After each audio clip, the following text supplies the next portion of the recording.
지난주 우리 한국에서는 이 코로나19 상황이지만 전 세계에 아주 이례적으로 국회의원 선거를 치러냈습니다.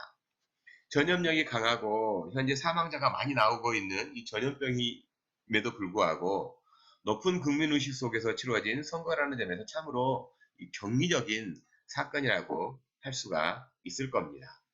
그런 의미에서 참 우리 조국이 자랑스럽고 우리 조국이 하는 일이 늘 이렇게 본보기가 돼서 저는 참 감사합니다. 이제 말씀을 볼 때요, 이제 들어가는 말로요, 네, 하나님의 말씀은 인간의 자유를 제한하지 않습니다. 말씀 안에서 완전한 자유를 누리기 때문입니다. 사람의 죄성은 그리스도 예수 안에서 설 자리가 없습니다. 예수님만 믿는 참된 자유자가 되시기를 축복합니다. 지난 몇 달 동안 한국에서는 이 코비드-19으로 가장 많이 퍼뜨린 죽음 가운데 하나가 대구 경북의 신천지라는 사이비 집단 때문이라는 사실을 여러분 너무나도 잘 아실 겁니다. 또 뉴스를 보니까 어제 그제도 또 신천지로 인해서 이 확진자들이 발생했다라는 뉴스가 계속 나오더라고요. 이 신천지라는 사이비 집단이 이처럼 많은 사람들에게 또한 국력을 낭비하게 한 데는 그들의 정체성, 즉, 이 신천지의 독특한 정체성 때문입니다. 바로 그들의 정체성은 거짓말이라고 하는 점이에요. 거짓말. 이 신천지는 자신의 세력을 얻기 위해요.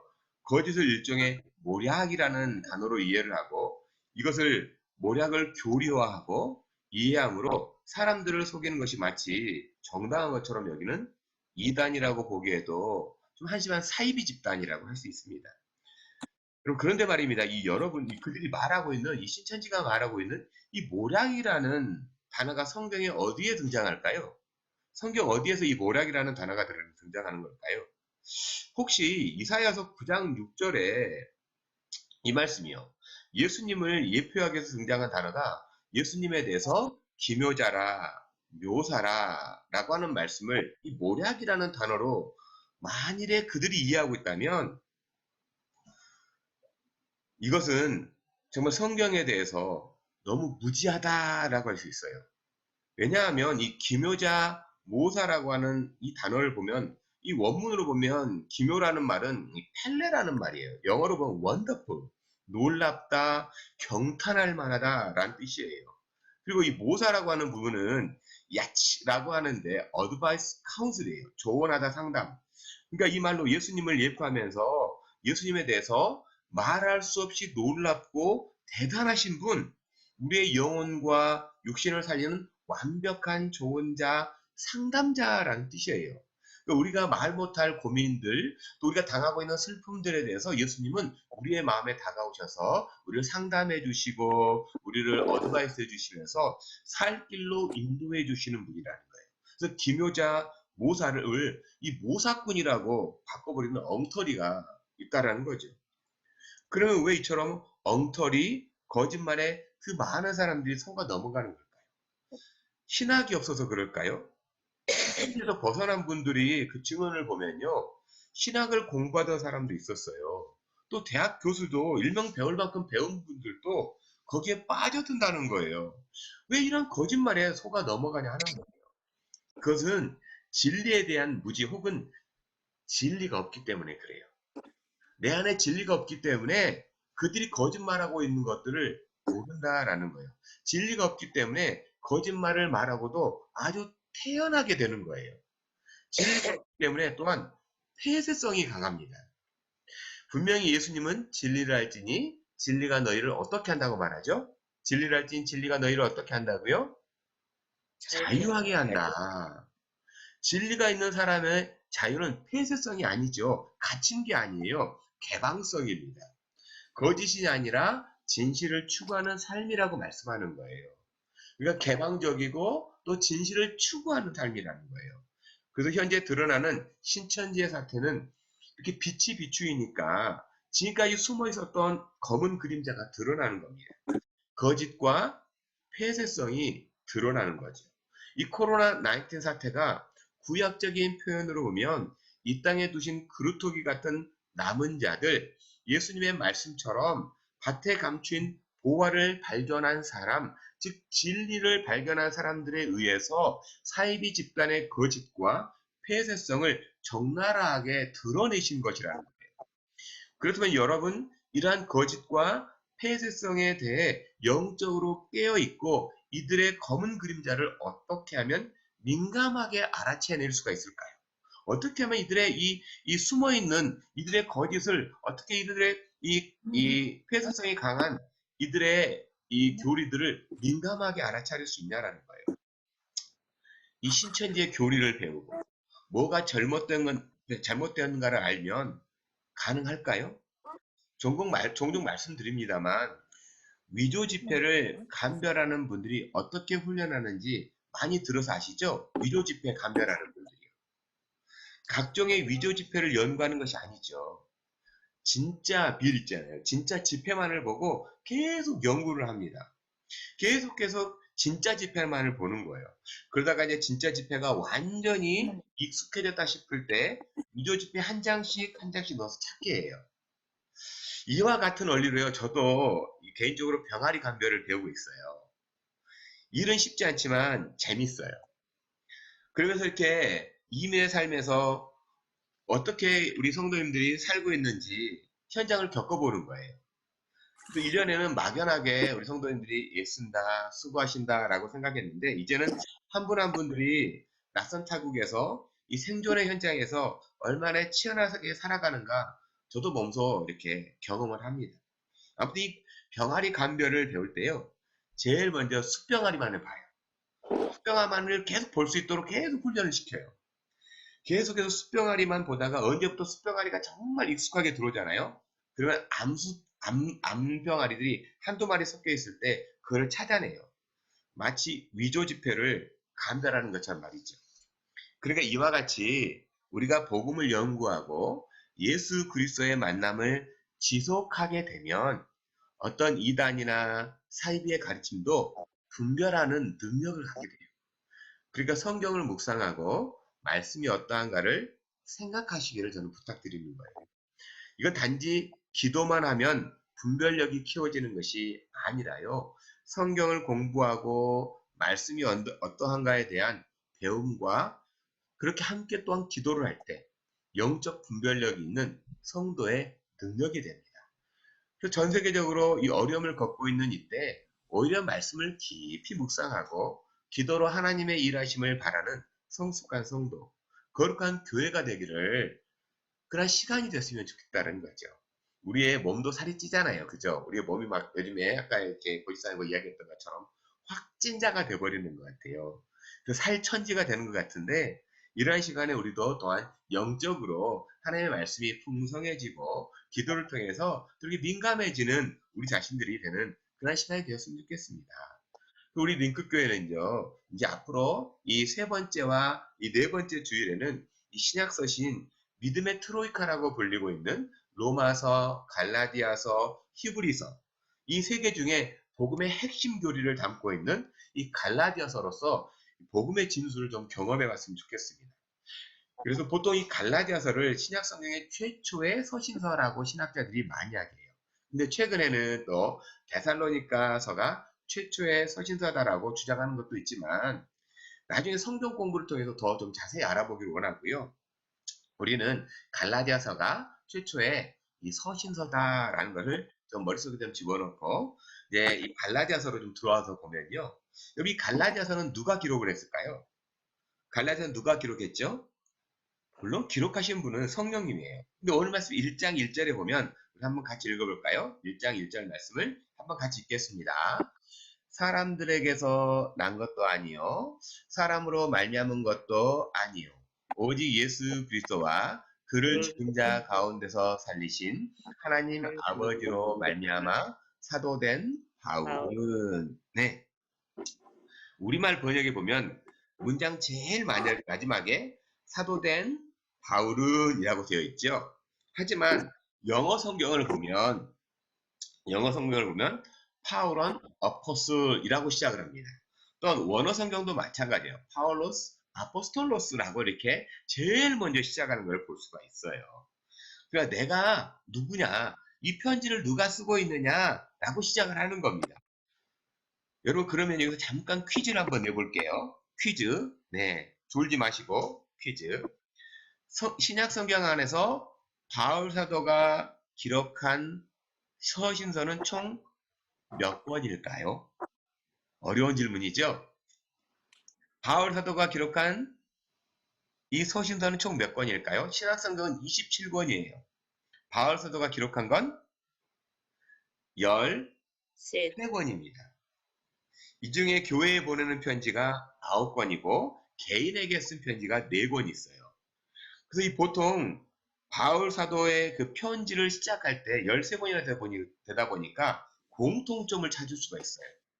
많이 있으니까 공통적으로 어떻게 시작하는 걸 알 수가 있어요. 그래서 일반적으로 편지를 받는 분들에게 이제 안부를 묻습니다.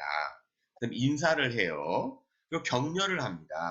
그러면서 이 교회에 어떤 문제가 생겼는지 차근차근 설명하고 교정을 하는 것이 바울 서신서의 대부분의 특징이에요.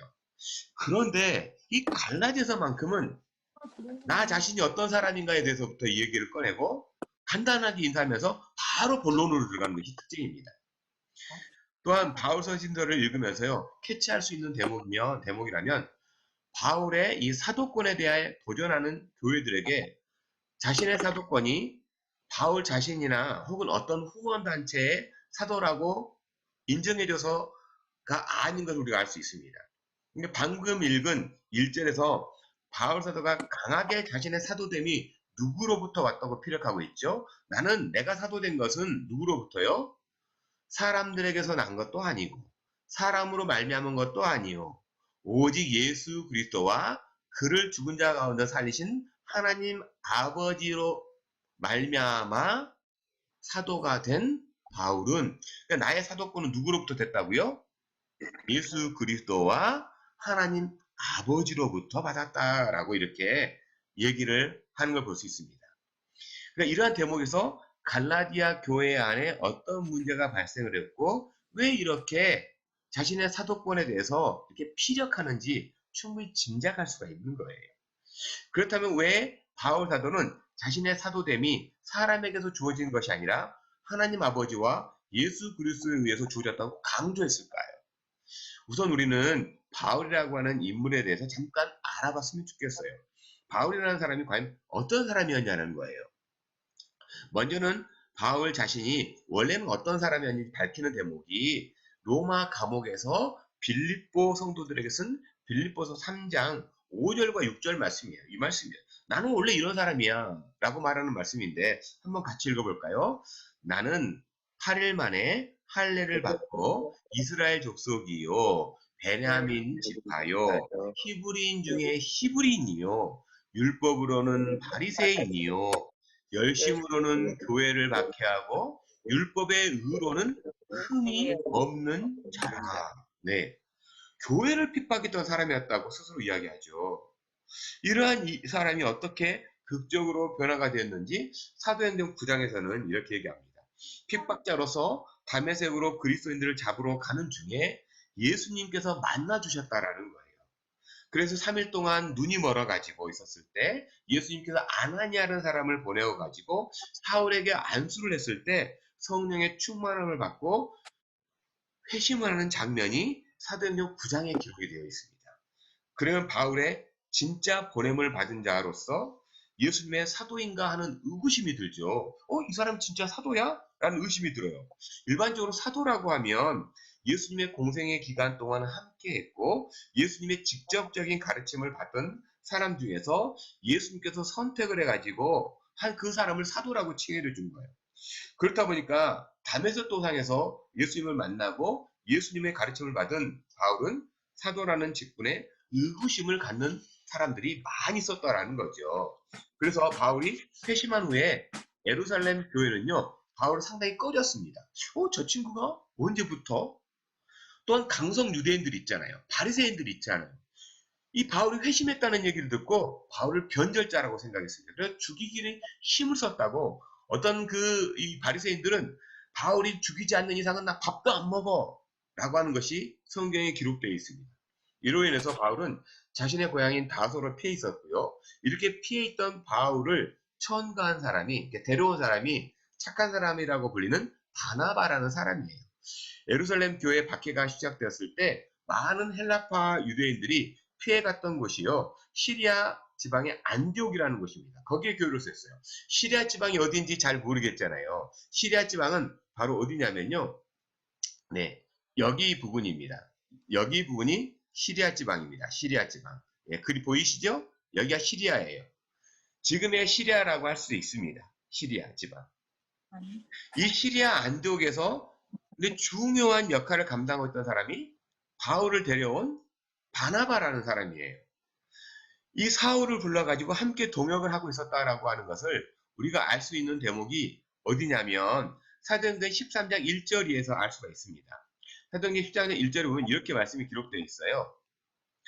안디옥 교회에 선지자들과 교사들이 있으니 곧 바나바와 니게르라는 시므온과 구레네 사람 루기오와 분봉왕 헤롯의 젖동생 마나엔과 및 사울이다 라고 말합니다. 여기 어떤 인물들이 등장하죠? 보면 바나바, 시므온, 니게르라고 하는데 여러분 잘 아는 것처럼 흑인, 니그로예요. 흑인, 시므온, 루기오, 마나엔, 사울이라는 사람들이 등장해요. 이 사람들이 선지자와 교사들이라고 이야기합니다. 그럼 이 구절에서 보면 왜 이러한 순서대로 이름을 나열했느냐인가요? 왜 이런 순서대로 바나바, 시므온, 루기오, 마나엔, 사울 순서대로 이렇게 기록을 했냐라는 거예요. 우리는 보통 알파벳, 가나다 순이나 알파벳으로 이름 순서를 기억하잖아요. 아니면 나이가 많은 순서대로 기록을 하잖아요. 그런데요, 이 헬라어의 특징상 이렇게 성경에서 순서를 기록하는 건 중요도에 따라서 기록하는 거예요. 중요한 사람 순서대로. 그러니까 바나바가 안디옥 교회에서 가장 중요한 사람이었어요. 사울이 가장 마지막에 나오지요. 사울은 가장 중요하지 않는 사람이었다라는 거예요. 이처럼 안디옥 교회를 섬기는 사람들을 나열하고 그 다음 절인 2절에 보면 이렇게 얘기합니다. 주를 섬겨 금식할 때 성령이 이루시되 내가 불러 시키는 일을 위하여 바나바와 사울을 따로 세우라 하시니 라고 말합니다. 안디옥 교회에서 가장 중요한 역할을 하고 있는 이 큰 교회 담임 목사를 따로 세우라고 성령께서 말하는 거예요. 우리처럼 작은 교회는 제가 따라도 큰 문제가 없지만 몇천 명 아니 몇만 명 되는 큰 교회 담임 목사님에게 성령께서요 갑자기 선교사로 파송해라고 말하면 그 교회는 상당히 부담이 될 거예요. 그럼에도 왜 성령께서는 먼저 바나바를 따로 세우라고 하셨을까요? 이 큰 교회 담임 목사라고 할 수 있는 바나바를 왜 따로 세우라고 하셨을까요? 이 대목이 교회의 주인이 누구임을 말씀하고 있냐라는 거예요. 이 교회의 주인은 누구라고요? 교회가 머리가 되시는 우리 주 예수 그리스도라는 거예요. 교회는 사람이 운영하는 것처럼 보이지만 예수님이 계시지 않으면 교회의 모양은 있지만 교회가 아니라는 사실입니다. 건물도 있고 사람도 있지만 교회의 머리가 되시는 예수 그리스도가 없으면 이 말씀이신 예수 그리스도가 없으면 일종의 종교적인 가르침이 있는 것 정도밖에 되지 않습니다.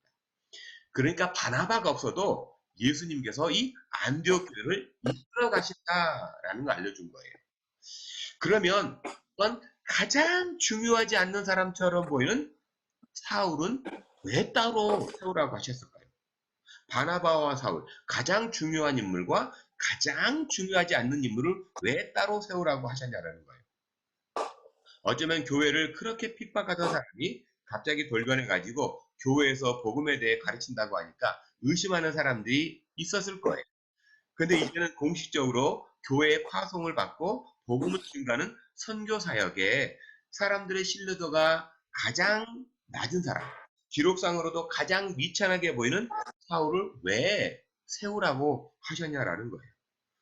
이것 또한 복음 전도와 선교를 주도하는 분은 누구라는 걸 알려주기 위해서라고 할 수 있을까요? 누구임을 알려주기 위해서요? 우리 주 예수 그리스도라는 거예요. 바나바가 떠나서 빈 공백도 예수님께서 감당하시고 사람들의 생각에 과연 이 사울이라는 사람이 복음을 증가할 수 있을까? 라는 불신도 예수님께서 책임져 주신다라는 거예요. 이렇게 세움을 받은 바나바와 바울은 그 유명한 제1차 전도 여행을 떠나게 됩니다. 시리아 안디옥을 출발해서요. 제일 먼저 간 곳은 바나바의 고향인 구브로 섬이었고 이후에 갈라디아 지방에 있는 이고니온, 루스라, 더베라는 지역에 회당을 중심으로 복음을 증거했습니다. 근데 유대인들보다 이방인들이 복음을 잘 듣습니다. 회심하는 역사가 일어나요. 그래서 바나바와 바울의 1차 전도 여행으로 인해서 갈라디아 지방에 교회가 세워졌습니다. 이들 교회를 향해 바울 사도가 자신의 사도권에 대한 이야기로 편지를 시작하면서 왜 갈라디아 교회들에게 편지를 해야만 했는지 짐작하는 말이 다른 복음이라는 거예요. 다른 복음. 다른 복음 때문에 오늘 본문을 기록했다라고 할 수 있습니다. 오늘은요, 갈라디아서를 기록하게 된 직접적인 배경을 좀 살펴보고 다른 복음이란 과연 무엇인지 한번 살펴볼 거예요. 오늘 말씀 좀 길 텐데요. 좀 집중해 주시고요. 네. 그래서 갈라디아서의 그 기록의 배경을 보면요. 바나바와 바울은 1차 전도여행을 마치고 본 교회였던 시리아 안디옥 교회로 돌아옵니다. 그렇게 수고하고 애써서 복음을 전하고 양육하고 교회가 자라는 것을 보고 돌아온 바울에게 갈라디아 교회에서부터 이상한 소식이 들려옵니다. 그 이상한 소식이 어떠한 소식인지 배경이 되는 말씀이 어느 성경이냐면 사도행전 15장 1절이에요. 왜 어떠한 이렇게 소식이 들려왔냐면요. 사도행전 15장 1절에 보면 이렇게 얘기합니다. 어떤 사람들이 유대로부터 내려와 가지고 형제를 가르치되 너희가 모세의 법대로 할례를 받지 않으면 능히 구원을 받지 못하리라 하니 갈라디아 지방에 교회를 세웠다는 그 이야기를 듣고 유대인 기독교인들이 왔다고 말하는 거예요. 근데 이들이 가르치는 것을 요약하자면 예수를 믿음으로 구원을 얻는 것이 아니라 너희들도 유대인이 되어야 해. 그래야 진짜 구원을 얻을 수 있어. 라는 거예요. 그러면 유대인이 되려면 어떻게 해야 된다는 거예요? 할례를 받으라는 거예요. 할례를 받아야 너네들이 유대인이 된다라는 걸 가르치는 겁니다. 그러니까 유대 그리스도인이라고 하는 사람들이 갈라디아 그 이방인들이 세운 교회에 찾아와 가지고 너희들 혹시 바나바와 바울이 예수를 믿음으로 구원을 받는다고 했지? 그런데 말이야 한번 생각해봐. 머리도 없고 대머리 생긴 건 날카롭게 생겨가지고 그 사람 말을 어떻게 믿냐 니네. 확실한 구원은 너희 몸에 할례가 있어야 해. 그래 진짜 구원이 임하는 거야. 우리 유대인들처럼 말이야. 이 말을 들은 갈라디아 교회 성도들이 어리둥절했을 거예요. 유대로부터 온 이 그리스도인들의 말을 들으니까 꼭 그래야만 할 것 같아요. 말로는 믿는다고 하는데 뭔가 보이는 징표가 있으면 좋겠다는 거죠. 그렇게 생각했을 수 있습니다. 그래서 믿음이 아니라 할례가 구원의 징표라고 확인하게 되고요. 예수님께서 가르쳐 주신 복음이 아니라 장로의 유언과 사람이 만들어낸, 사람이 개발한 복음을 받아들이는 어처구니 없는 일이 생긴 거예요. 이러한 소식을 전해 들은 안디옥 교회에 있던 바나바와 바울 그리고 함께 동역했던 사람들이 적지 않은 다툼이 일어났다고 이렇게 이야기를 합니다. 그 교회에서 여러분 신앙함에 있어서요 가장 중요한 이 교리적인 문제가 발생하는 거예요. 여러분 이 교리적인 문제가 발생하면 어떻게 하면 좋을까요? 안디옥 교회는 예루살렘 교회 박해를 피해갔던 사람들이에요. 그러니까 박해 가운데서도 여전히 견디고 있는 이 예루살렘 교회에 문의하기로 했다고 물어보기로 했다고 사도행전 15장 2절에서는 그렇게 기록을 합니다. 그래서 사도행전에서 이제 등장하는 제1차 예루살렘 공예회가 이 성경을 통해서 제1차 예루살렘 공예회가 열리게 되는데요. 바나바와 바울이 자신들이 전한 복음을 사역을 보고했을 때 어떤 일이 발생했는지 사도행전 15장 4절과 5절에서는 이렇게 얘기합니다. 예루살렘에 이르러 교회와 사도와 장로들에게 영접을 받고 하나님이 자기들과 함께 계셔서 행한 모든 일을 말하네. 그러니까 갈라디아에서 있었던 모든 일을 말하네. 바리새파 중에 어떤 믿는 사람들이 일어나 말하되 이방인에게 할례를 행하고 모세의 율법을 지키라 명하는 것이 마땅하다 아니라. 어떤 일이 일어났다고 말씀하고 있죠. 5절에 보니까 바리새파 사람 중에서 어떤 믿는 사람들이 이방인이 그리스도인이 되려고 하면 이방인이 무엇을 해야 한다고요? 할례를 행하고 모세의 율법을 지켜야 한다는 거예요. 이 구절에서 분명한 것은요. 우선 바리새인들 중에서도 예수님을 구주와 주님으로 믿었다는 거죠. 그런데 이들 안에 갇힌 신앙이 나처럼 우리 민족처럼 할례가 있어야 한다는 거예요. 즉 예수도 믿고 할례도 받아야 한다는 거예요. 이로 인해서 예루살렘 공회는 많은 변론들이 일어납니다.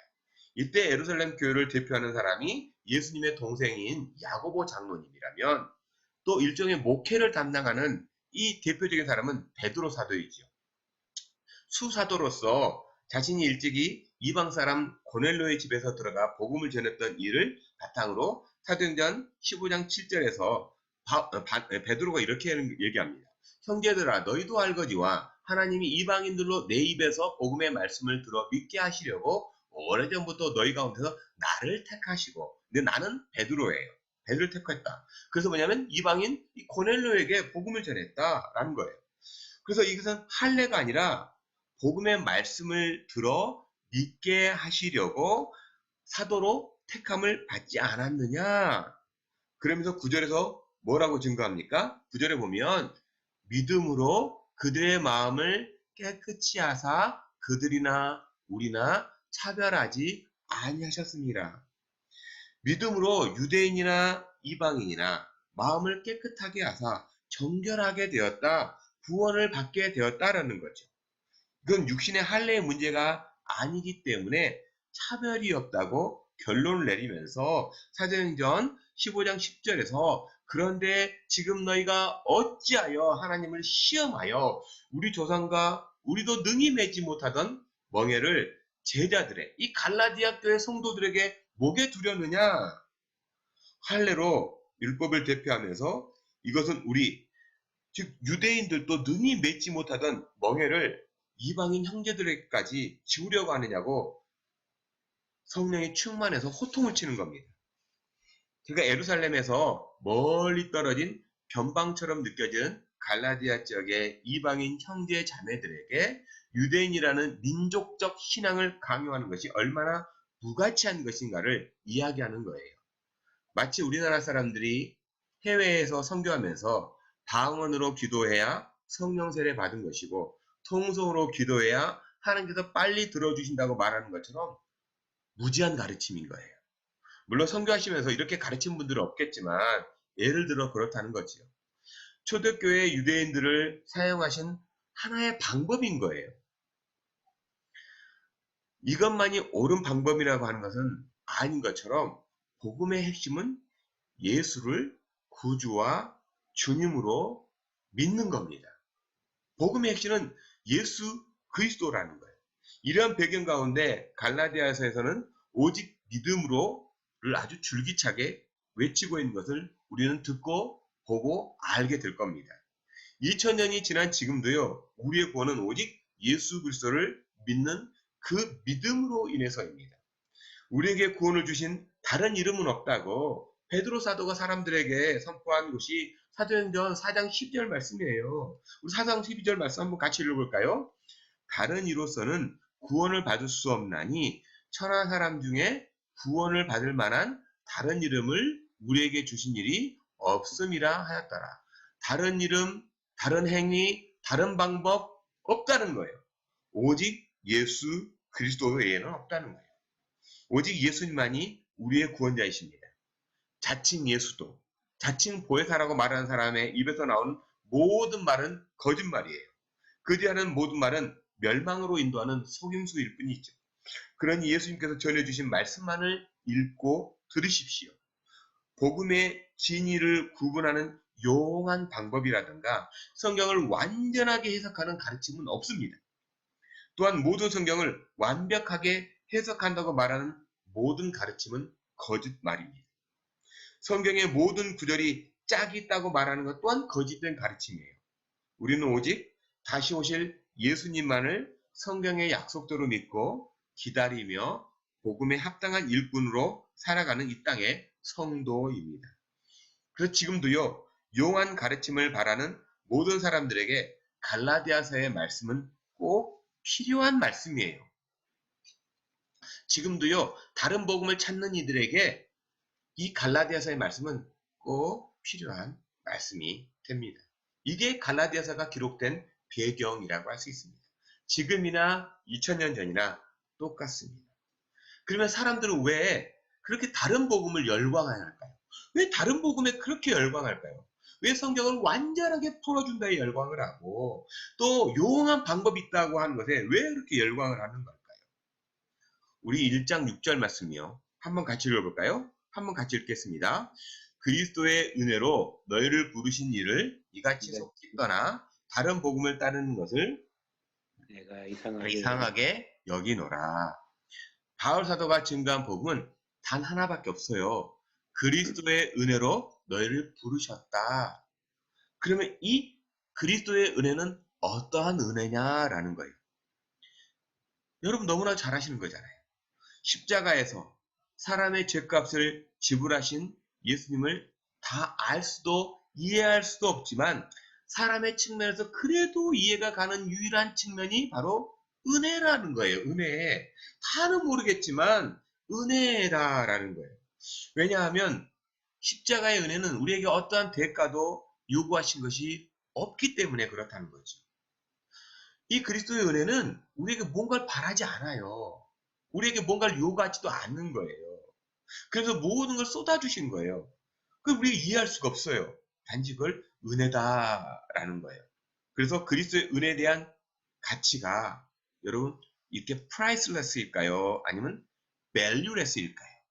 그리스도의 은혜는 priceless입니까? valueless입니까? priceless, 값을 매길 수 없는 가치라면 valueless는 값이 없다 싸구려잖아요. 그러니까 신앙이란 예수님께서 모든 값을 이미 치르신 그 가치가 priceless인가 valueless인가예요. 나의 신앙이 그 신앙에 그것이 priceless냐 아니면 valueless냐 하는 겁니다. 그래서 이 무한한 가치 오직 은혜로밖에 설명할 수 없다면 그리스도 은혜에 대한 믿음이면 충분한 거예요. 예수님의 그 은혜는 무한한 가치가 있습니다. 이것은요, 믿음 하나면 충분한 거예요. 하지만 예수님께서 십자가에서 나를 대신한 그 지불하신 그 값이 valueless, 값싼 은혜가 되면 큰 가치가 없기 때문에 내가 감당해야 할 구원의 값이 필요한 거예요. 내가 그 값을 메꾸려고 하는 거예요. 얼마나 필요할까요? 얼마만큼이 필요할까요? 하나님의 은혜가 사람의 눈에 보이거나 만져지는 게 아니잖아요. 그 사람의 한계에 대한 인식, 인정이 있는 것이 아니라 내가 이해하는 범위예요. 내가 생각하는 범위 안에서 만져지고 뭔가 모르지만 좀 숭고해 보이는 가치를 그걸 요구하게 되는 겁니다. 분명히 예수님께서 대속해 주신 은혜가 있다는 것을 알겠는데 그것으로는 뭔가 부족해. 뭔가 좀 많이 부족한 것 같아. 그래서 보완품, 대체품으로 나온 것이 다른 복음이에요. 예수님의 그 은혜 하나면 충분합니다가 아니라 대체품이 필요한 거죠. 또한 보완품이 필요한 거예요. 그게 바로 다른 복음이에요. 우리말 성경에는 이 다른 복음이라고 하는 단어가 6절과 7절과 8절과 9절 총 4번 등장하는 걸 볼 수 있습니다.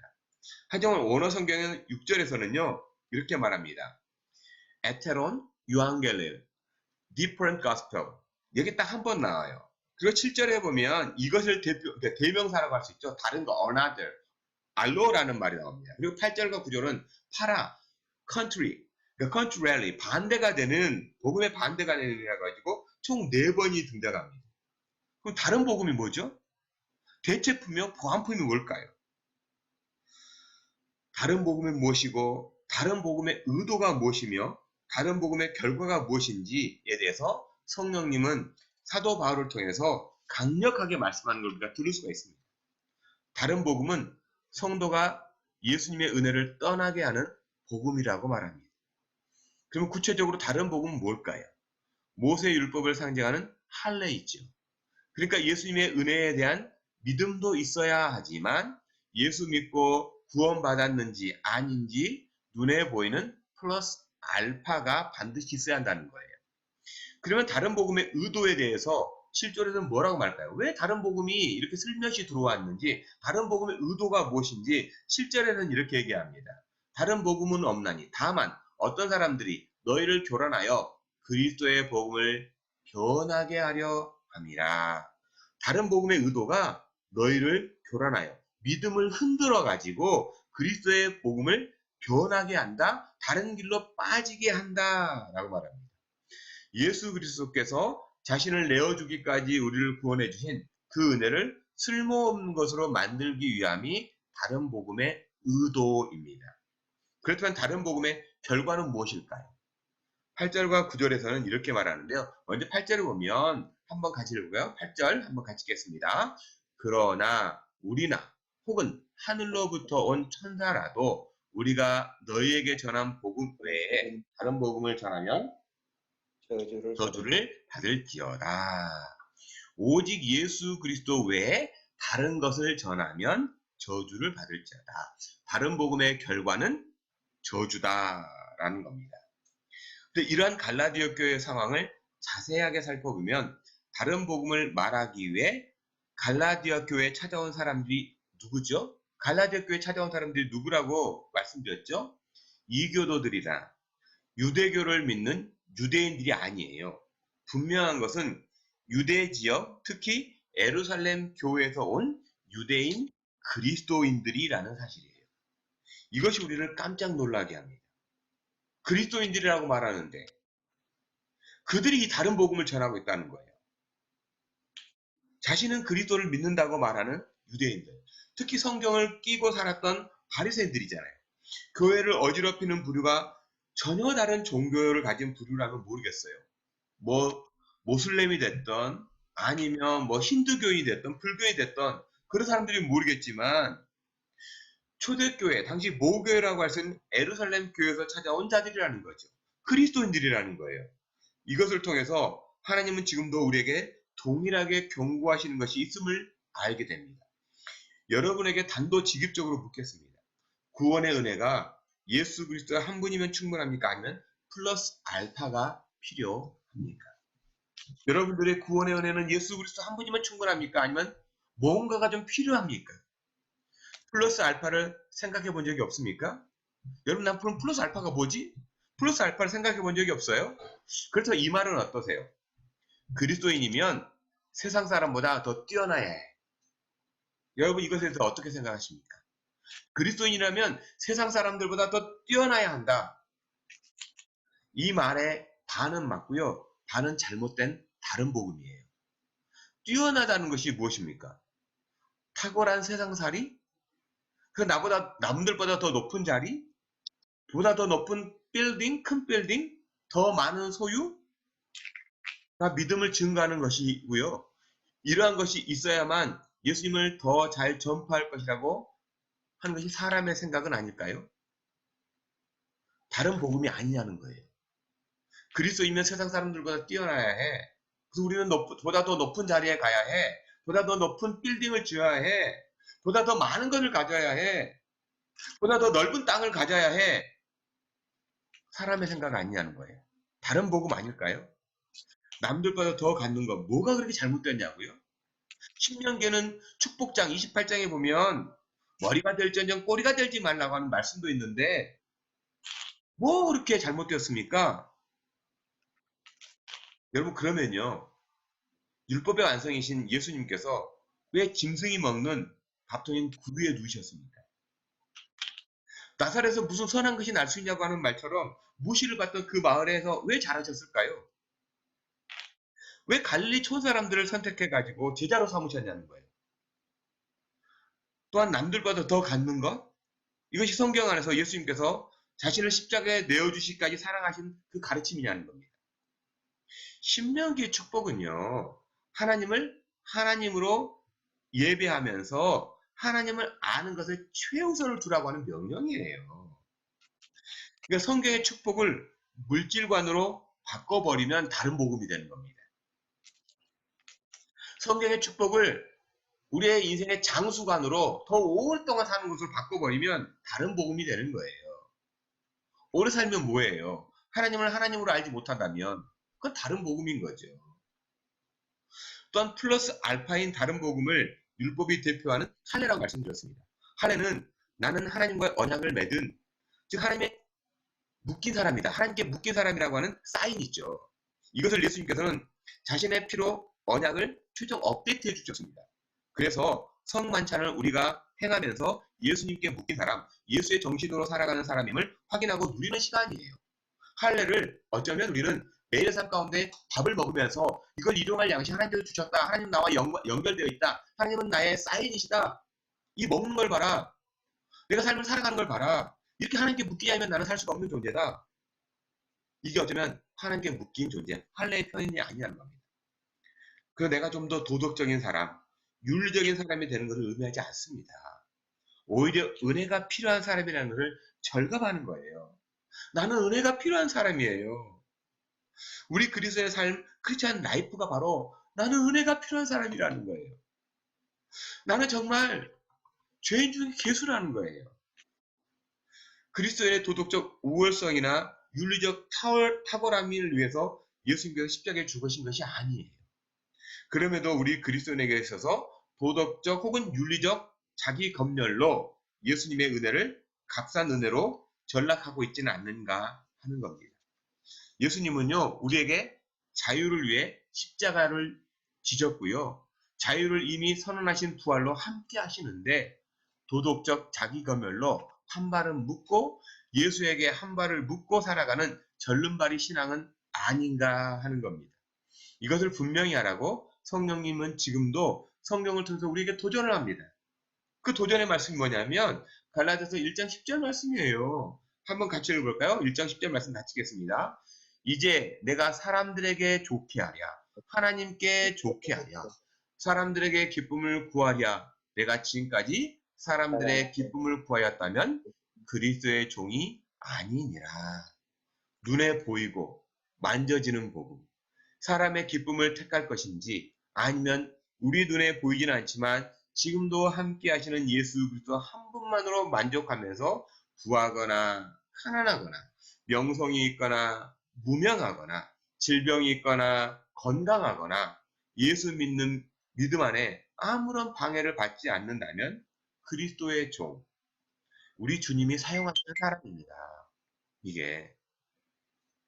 하지만 우리는요, 복음도 좋고 이 땅에 만족하는 삶도 좋아하지요.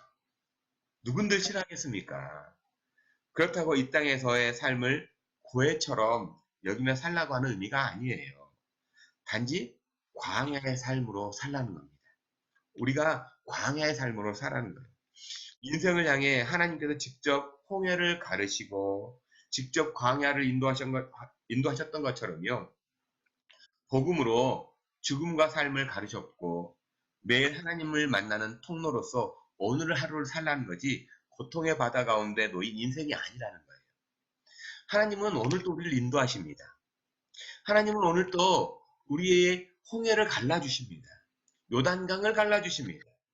하나님은 오늘도 우리를 구름기둥과 불기둥으로 인도해 가시는 거예요. 그분이 하나님이라는 걸 보기만 하면 된다는 거죠. 그래서 말씀을 통해서 그리스도인으로서 오늘 삶을 대하는 태도가 복음에 합당한 삶인가, 복음도 좋고 플러스 알파도 좋은 삶인가에 대한 분명한 신앙의 결단을 하라는 겁니다. 내 안에 다른 복음은 없습니다. 예수 그리스도의 십자가의 은혜로 삶을 살아내겠습니다. 비록 코비드-19으로 인해서 좀 답답한 삶이 있지만 이 기간 믿음이 단련되는 시간이에요. 기도가 단련되는 시간이에요. 말씀의 은혜가 견고해지는 시간이에요. 하나님의 마음에 합당한 시간이 되기를 예수님의 이름으로 저는 축원합니다.